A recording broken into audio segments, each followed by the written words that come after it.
Shout out to our sponsors at IconBet.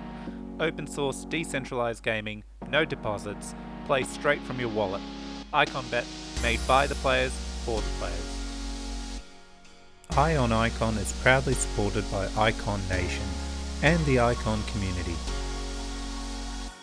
Cool. Should we dive right in? Sure. Cool.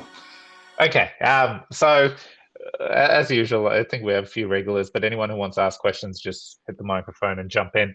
But Scott, your latest tweet you put out with various aspects of balance. I thought let's tackle it one by one. So the first thing you mentioned was the new collateral types, and so your tweet was BNUSD will be a highly diversified crypto-backed stablecoin. Balanced DAO governance will control exposure to each asset. We have collateral from, and then you say talk about Harmony, Near, and more through Hello World. Us Icon with BTP bridges. Right. Can you give us a couple of examples? What are you thinking? What type of collateral would get added? Bit more information around that. Sure. Yeah, absolutely. So just a little bit of insight into kind of the progression there is to start. I think we're going to start with Orbit Bridge Ethereum as the first type of collateral, as just kind of a test run. Get Ethereum as a collateral type onto Balanced. And what I meant by, the DAO will control exposure is that, let's just say, for example, that Orbit Bridge was compromised and somebody was able to mint an unlimited amount of Orbit Bridge ETH, then, Balanced would then also be compromised. And we obviously can't have that kind of risk for any asset for that matter, whether it's BTP, whether it's Orbit Bridge, whether it's even, Balance tokens or, anything outside of ICX really. So we would be able to control, limit the exposure to Ethereum. Let's say 10% of BNUSD would be allowed to be backed by Orbit Bridge Ethereum. And as soon as it crosses that threshold, then no one would be able to mint more BNUSD backed by ETH, something like that. Yep. Okay. And then once we have BTP going, we'll be able to do that same thing with the BTP bridges. So bringing in assets from, Near, Harmony, Binance Smart Chain, the Polkadot ecosystem, et cetera. Yep. Okay, that makes sense, and it's good to know because I guess you often hear at the moment one of the most successful MakerDAO. I guess one of the issues with DAI is now USDC is essentially over 50% of it is backed with DAI. So yeah, I mean, I don't really see the point of that, to be honest. I don't know why you would leverage your USDC to get DAI. It's kind of weird, honestly. I mean, maybe you would do it if there's a more profitable yield farm, but let's I don't really see the purpose of adding stablecoins as a collateral type. No, not just that, and you're spot on. But on the flip side, it's no longer backed turning by it into USDC. Yeah, exactly. And so I like how you said. At that point, yeah. So limiting the assets exposure also then puts more on ICX, right? So we're still always majority of the time dependent on ICX. Nothing else will, I guess, supersede well, definitely. Yeah. I'm sure we'll always have that as the lion's share. But in the end, you need ICX to use the platform anyway. And I see Balanced as an excellent tool to bring more partners onto Icon, get Icon more awareness for Icon, more cross promotion. You saw the recent BTP announcement with Near. That's great. And then, imagine a follow-up post, some Near DeFi product integrates ICX and, Balanced integrates Near tokens. That's going to be more opportunities for cross promotion. Near community is going to learn about the HANA wallet and how to use the Icon products, and Icon community will learn how to use Near products. And that's kind of the vision that I have for the multi-chain future. Yeah. So I guess, and this is my sneakiness, right? So Scott, are you eyeing a particular, apart from ETH, okay, are you eyeing anything particular of Harmony or Near that you'd like to see used as a collateral type on? I would say almost certainly we would use all of the native assets of connected networks. As a first step. Awesome. Okay, no, that's great. Cool. Okay, so That was what I wanted. Again, if anyone's listening, you want to jump in and ask something, this is your moment. You won't get a lot of time with Scott, even though he makes time. Um, he's split in so many ways, so this is your time with him. Stability for BNUSD. So you said dev for reverse rebalancing is already in testing. Ooh, this is great news. We'll have it implemented a near perfect pegging mechanism for BNUSD that benefits borrowers buying ICX at a discount, selling at a premium, and getting rebates from automated arb trade. So, Scott, refresh our memory. Really refresh what the current, we know what the way it is at the moment, and the changes and how it helps basically everyone. Yeah. So rebalancing, the way it works currently, is it's only one direction, right? So like if you can, if SICX is, let me see, I always get it backwards. Pretty much you can retire BNUSD for $1 worth of collateral right now. So you can sell your BNUSD to Balanced and get $1 worth of SICX collateral from borrowers, and you would do that if there was a mispricing on the DEX. So right now, the way that it works is sell collateral at a premium, and their debt gets paid off at a premium. So it is beneficial to them currently, but it's only one direction, and most people are not like too happy when their collateral gets sold. So on the flip side, what we'll do to ensure the reverse direction, like when BNUSD becomes too expensive, when it's worth more than $1, what we'll be able to do is have people sell SICX to Balanced and mint BNUSD. And what those people and what will happen in practice is the borrowers will be buying SICX at a discount and adding a little bit of debt to their position at a discount also. So in the end, what should happen is, like, as the peg is breaking in either direction, borrowers are buying ICX at a discount, selling it at a premium, and it should kind of balance out. There's no reason to expect the peg to be broken in either direction more often than the other. So in the end, they should net profit from that situation, since they're always a good deal on the ICX price. Did that make sense? It's kind of hard to explain without a whiteboard. Yeah. Oh, well, yeah. So what happens? So currently, I guess from a user perspective, currently when rebalancing happens, we see it on our screen, right? And okay, this much is sold, this much debt is repaid. So in this instance, will the users who aren't essentially going in for the ARBs or anything like that, will they still see a bit of their ICX being sold, and will that also see the reverse? They'll also see this much amount of collateral bought, and this amount of debt has been added to your position. Okay. So cool. So it'll be a full loop to the end user. now. That's what it'll say. It'll be a full loop, exactly, as opposed to just one direction where collateral gets sold and debt is paid off. We'll have the other direction where collateral is added and collateral is added and debt is added. So Scott, will this mean a couple of UI changes to show those details? I'm not sure if we'll have to give too much UI changes. We might be able to just change the wording of like collateral sold and BNUSD repaid to like change in collateral and change in BNUSD, and then it'll just show the net. So it'll show the net increase or decrease in your collateral and how much was repaid and stuff. Okay, cool. Yep, great.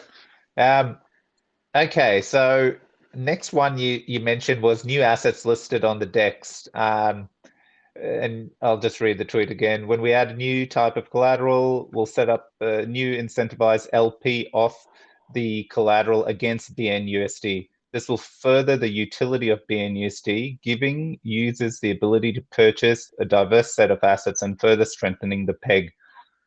I think you need to give us more here. Really simplify it. What do you mean by this? There's a lot there, I know it. Right, yeah. So, in practice, it's pretty simple. If we add Orbit Bridge ETH as collateral, then we'll add a trading Orbit Bridge ETH against BNUSD. And then what'll happen is, if that peg ever breaks, let's say BNUSD for Orbit Bridge ETH is not matching the pricing of US dollars to regular ETH on, let's say, CoinGecko, then we will be able to balance that pair specifically, and the people who are borrowers using ETH as collateral. So every time we add a new collateral type, we need a pair to be able to do the rebalancing and get the peg back to normal. Okay. Right. So because the peg of BNUSD is dependent, if I can buy Ethereum using balanced dollars at the same price I can US dollars, then that's a perfect peg. If I can buy at the same price with balanced dollars as I can with US dollars, then that's a perfect peg. So like, the more assets that we add as collateral type, the more pairs that we should have to be able to ensure that the peg maintains. Okay. Yep. Okay. Anyone? No one's asking. That's always me. Okay.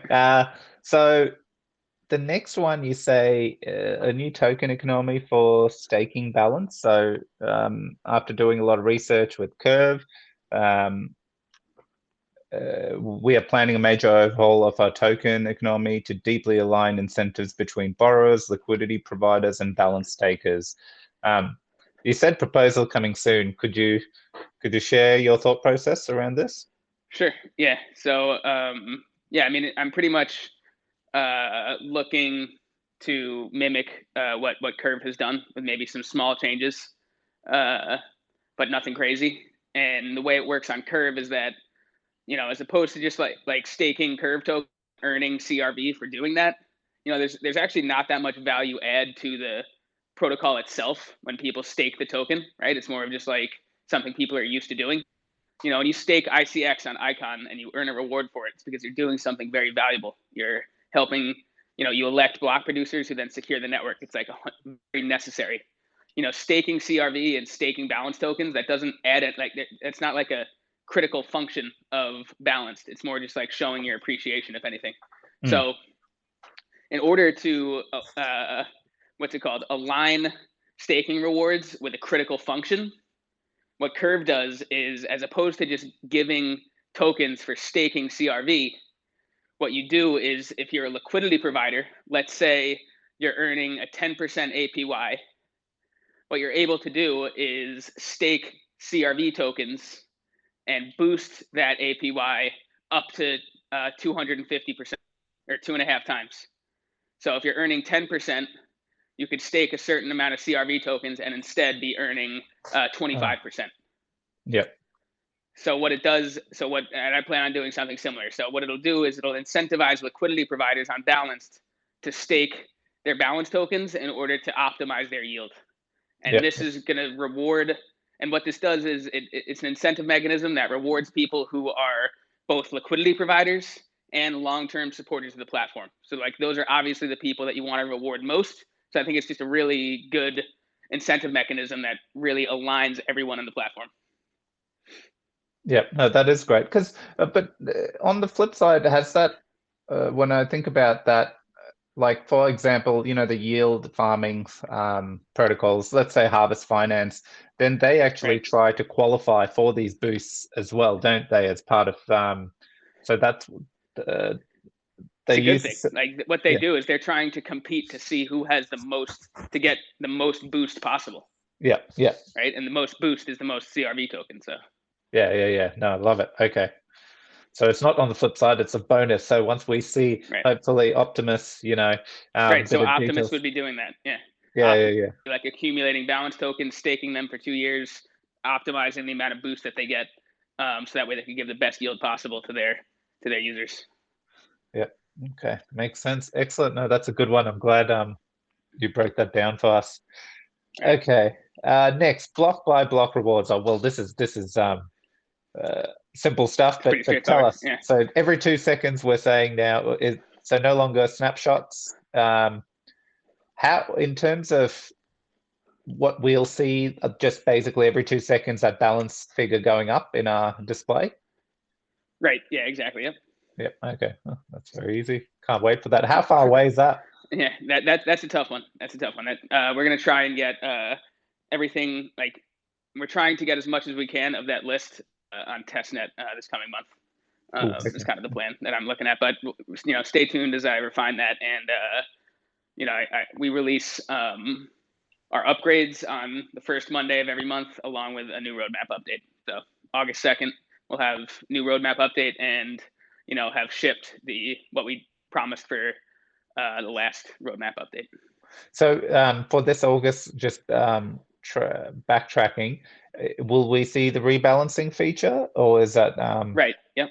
So okay. Well, yep. on August 2nd, you'll have the automated rebalancing, which means that you'll get you won't have outside users able to do it anymore. It'll be all done internally by Balanced, and the what's it called?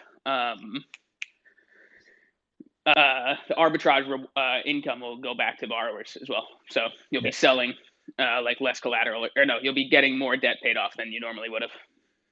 Yeah, no, that's great. Okay, now this is a good one. I actually had a couple of questions about it.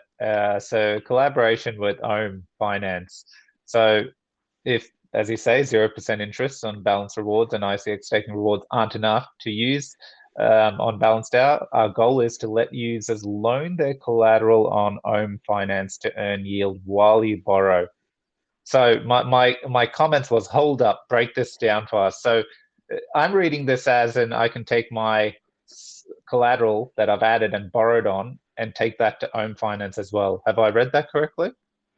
You have. I mean, I'm not sure, from a user experience standpoint, if we'll make people loan it themselves and then just take the O asset as collateral, or if we'll be able to automate that and have Balanced actually make the deposit into Ohm. It really doesn't make a difference, to be honest. So I think we'll probably think about doing it incrementally. Like the first step would be you go to Ohm, you lend your tokens, and then the way that it works is you receive, when you lend on Ohm, you receive like an O token of that asset. So let's say you lend Balance tokens, you would receive O Balance as a token in your wallet. So Balanced can then accept O Balance as collateral.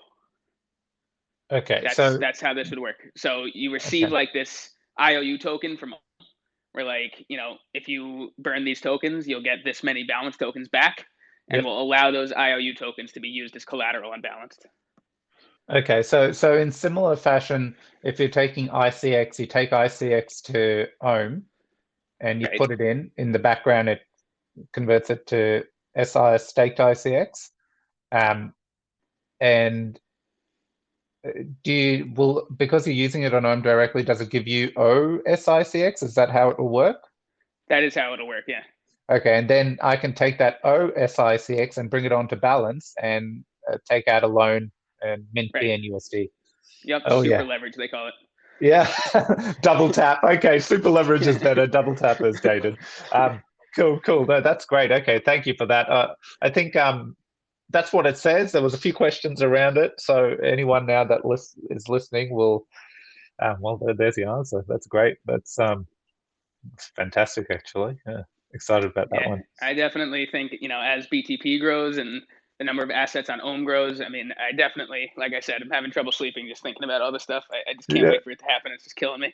Yeah. And so it's interesting because you're earning Ohm, you're earning yields, depending on what you do when you mint and stuff, you have an option there, you'll earn the Balance token.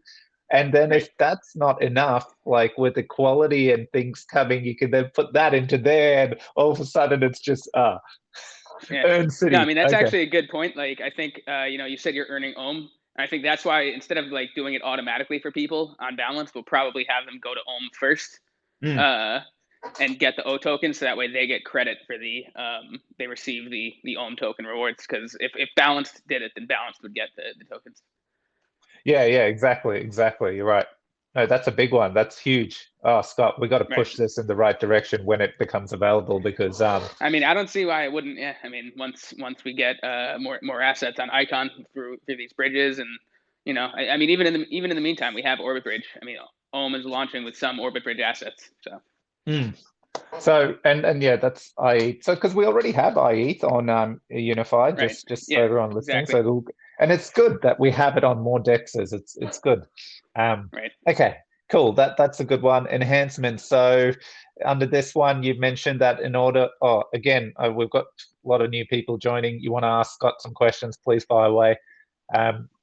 So in order for balance holders to make the best decision, we need to display more stats. So I'll let you talk. So what are you hoping? How soon are you hoping to act on this more stats update? I think we'll probably have this is going to take like a decent amount of back end work as well with the geometry team. August I'm hoping to be a big month for us, but I do need to sync with the team before I release the roadmap updates. Just like stay tuned for that, and I'll have more specifics on timeline of all this stuff. But this is my vision, and I want every one of these things to be accomplished. It's just a matter of priority, and I'm sure it literally everything in that tweet storm will happen at some point. But yeah, so like the vision that I have for the stats page is, I am a finance guy, and maybe I could use some community feedback on this as well, because to me this sounds awesome, but maybe to a non-finance guy not so much. But I want financial statements. I want to be able to see like live action financial statements every time a fee is charged. I want to see that in the revenue line. Every time we pay out dividends to balance stakers, I want to see that in the cost line.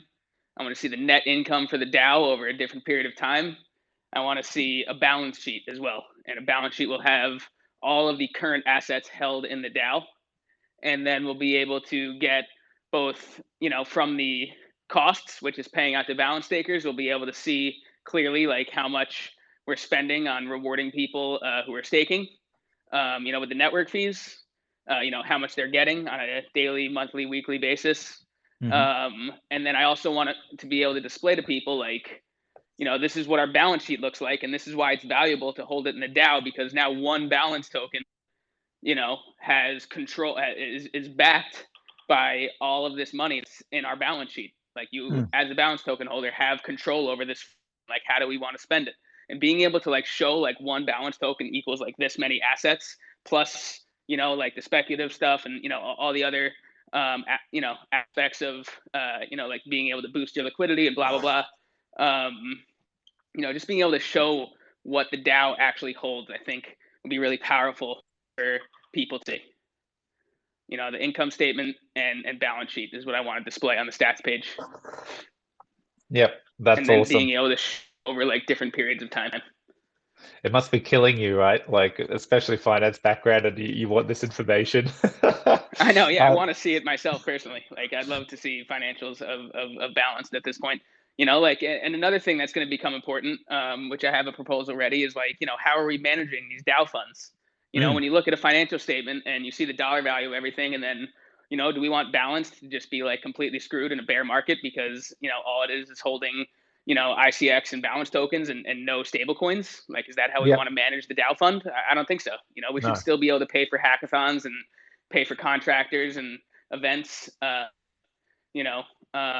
even in a bear market. So, some fund management is going to be important as well. And being able to see that clearly, some analysis is going to be really helpful. I think that's such a good point, Scott, and I'm glad you've actually said that, because you probably, in recent times, this is probably one of the trends is everyone's talking about, their billions of dollars in the Treasury, and people have come out and done a bit of analysis on it and said, well, it's billion at the moment and you're holding your native token, but right. Anything happens in the markets, basically these treasuries will just get slashed. So stablecoin, and the other aspect I think is leveraging on the yield option, where the stablecoins are sitting there in the treasury but also earning interest. Can be lent. It can be lent on Ohm or something. Yeah, like those are other things that we should be doing, that we could be seeing on our income statement. We could see like, the income earned through lending DAO funds on Ohm, for example. Yeah, and look, it's good to talk about this, because because even I've talking to TJ, some of these ideas I've pitched about the CPS treasury, right? We've got it sitting there, and what can we do to maximize? So, and sometimes the conversations go, well, if you start throwing around all these funds into various protocols, you're taking away the distributions from everyone. But I always think, no, that's not.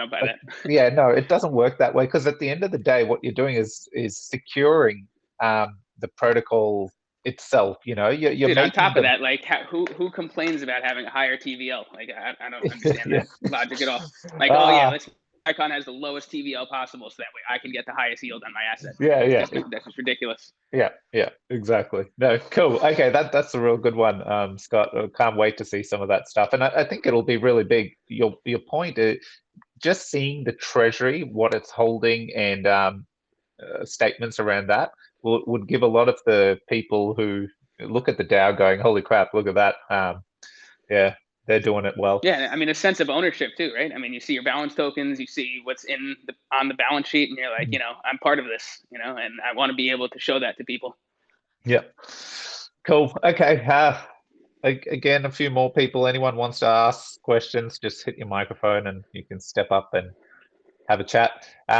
Otherwise, I'll keep firing away. So synthetic assets. The first phase of Balanced DAO is perfecting BNUSD. The next phase is allowing traders to mint other synthetic assets, all backed by a stablecoin BNUSD. So just to clarify here, I like the statement because originally when we all envisioned Balance, we were thinking same way as MakerDAO. All of a sudden we'll take ICX to you. We're minting BNUSD, and then we'll use ICX to mint BNBTC, BNE, etc., and keep going like that. But this is a variation on that where ICX and other collaterals just mint BNUSD, and then BNUSD will be used to mint every other synthetic asset. Have I captured that correctly? No, that's correct. Yeah. And the reason that makes a lot more sense is because it would just be really weird if someone was looking at they borrow let's say just BN SPY, which is the S&P 500, and then the liquidation price is some like really weird number of like the ratio between SPY and ICX. Like that's just going to be absolutely meaningless to them. Like no one's going to be able to see that price anywhere. There's no charts to look at. You can't be like, oh, like I'm bullish on ICX against the S&P 500 or bearish. I mean, it's going to be like just kind of a weird thing for people to manage. But if the collateral is BNUSD and then you're minting synthetic assets, like you have a very clear liquidation price, like $200, or like $400, whatever the liquidation price is for the the asset in dollar value is going to just be much easier to understand. Yeah. So, but on the flip side, it reverses things a little bit, doesn't it, if you use stablecoin? Well, it is also making it more clear to people because many people think like, oh, I just minted Bitcoin, like Bitcoin to the moon, and it's like, no, dude, like you're short Bitcoin right now. You don't want Bitcoin to go to the moon. You borrowed Bitcoin and you're short Bitcoin. So, I think having a liquidation price and everything very clear there actually will immediately clarify that for anyone who pursues that route. And that does bring me to kind of another point is like, I put that at the bottom of the thread because I do think that's kind of like out of everything I mentioned there, I am excited about it, but I'm also not as sold on it as, a big moneymaker for the DAO and like necessarily something we need to rush on. Like how many people out here want to like, short, like you pretty much all of the trading that happens on these synthetic asset pairs is capped at the amount of short interest, the amount of people who want to short an asset. And I mean, like, I'm just, you look at like synthetics and their average daily traders, they have like 60 to 70 last time I checked. Most of the minted assets are synthetic USD. I would say, I want to look more into Mirror's numbers and kind of how they're doing, but, I'm sure they're doing pretty well, but, I just kind of question the demand to like short the S&P 500 like aggressively with like, tens of millions of dollars. I kind of question the how much demand there will be for that in the Icon ecosystem versus like taking other assets and being able to mint stablecoins. Like just having making BNUSD perfect and doing like a really good job with that is kind of what I want to focus on first. Yeah. Okay. Cool. And so in this with the synthetic assets on. This is similar to what you were thinking regarding having the BNUSD pool. Right. Yeah, we could still go the clearinghouse route. I have a couple of architectures worked out that we could go with to have like just one giant pool of BNUSD that trades against all these synthetic assets. And so, it's very similar. Yeah, go ahead. So just on that. So where in that instance, what is the motivation for a user to put their BNUSD into the pool?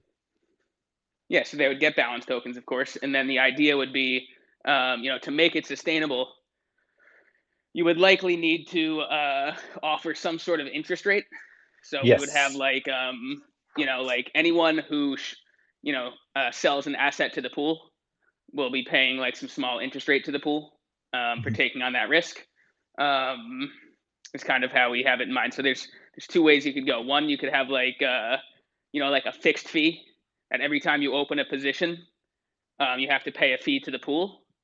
And enough volatility, people open a position, they get liquidated, they open a position, they get liquidated, you get enough of that going, then the pool is going to make money over time from all the fees that it earns.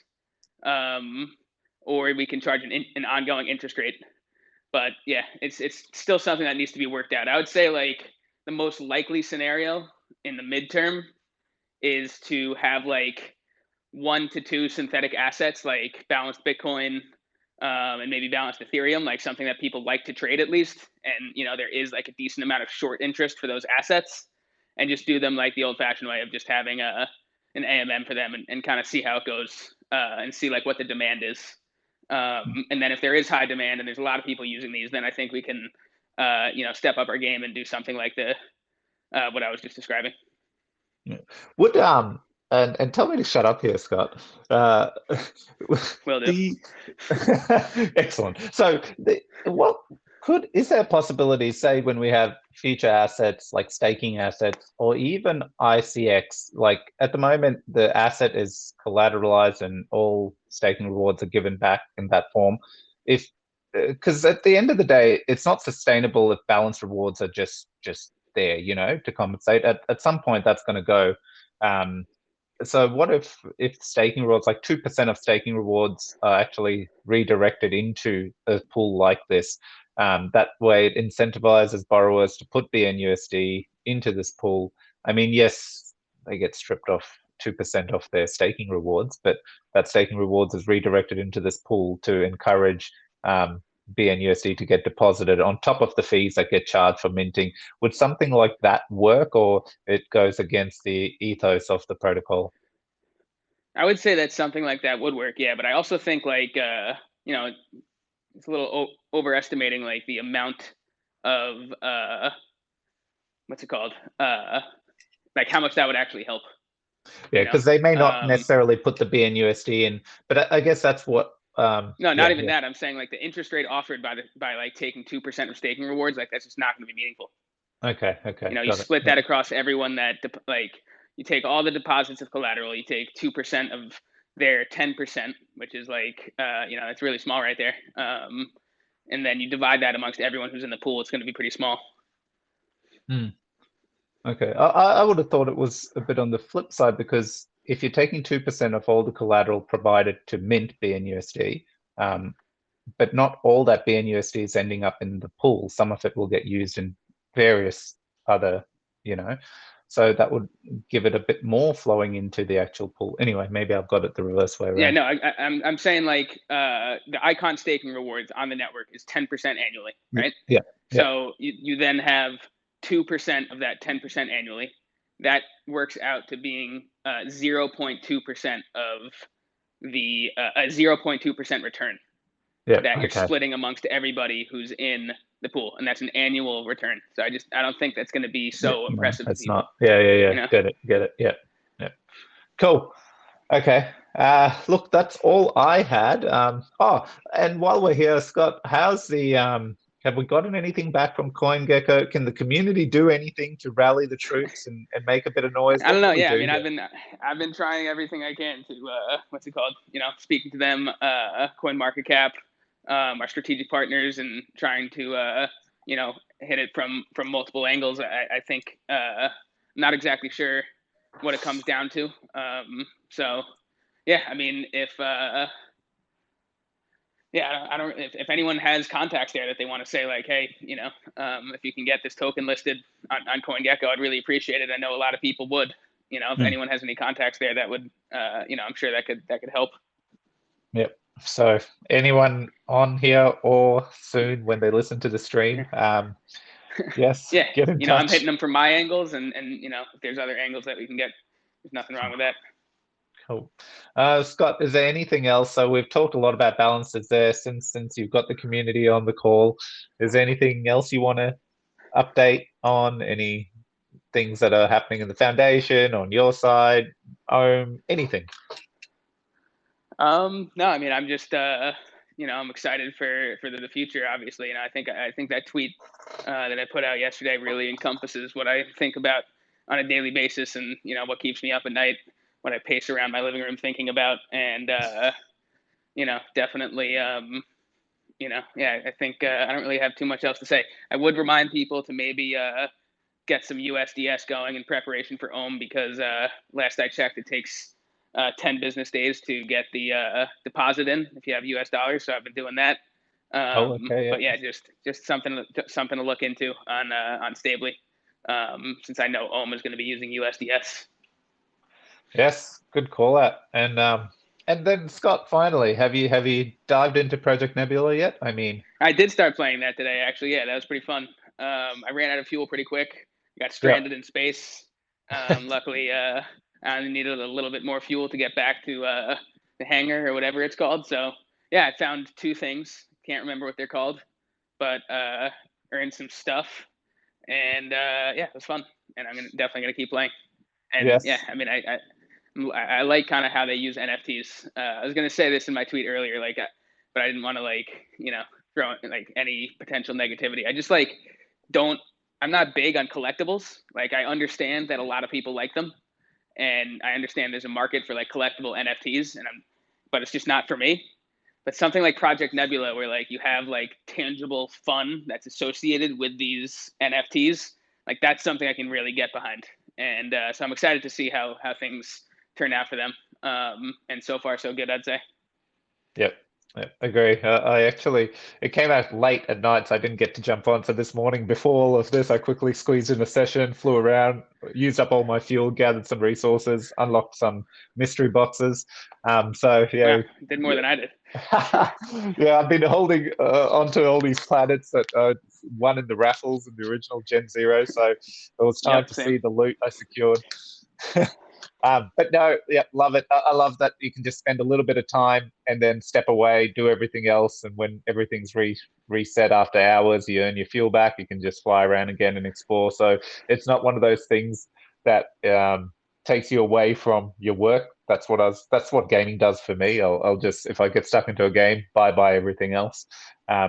So I found this game doesn't do that, which is great. And of course, the NFTs and marketplace and play to earn, all that just really adds to its fascination. Absolutely. Yeah, I'm actually going to jump right into some Project Nebula after this. Nice. Nice. Okay. Well, look, that's all I have, Scott. Once again, no one this time has stepped up, so I guess no one has any questions to ask. But thank you, Scott, for making the time again, and we're looking forward to the update. What's the date? I'm so lost these days. But next week, right? I think it will be. Right. Yep. Yeah. Yes. Exactly. We're looking forward to what updates roll out. And actually, you know what? I look forward to the updates, but I'm even more excited about the roadmap. So it's when the announcement for the next updates. Oh, I'm so greedy, aren't I? Exactly. Cool. Okay, thank you, Scott, for taking the time. Thank you, everyone, for joining. And yeah, if you have ideas and topics you want to hear about from Scott, please let us know, and we'll arrange this as always. Take care. Sounds good. Take it easy, Bez. Thanks, man. Bye.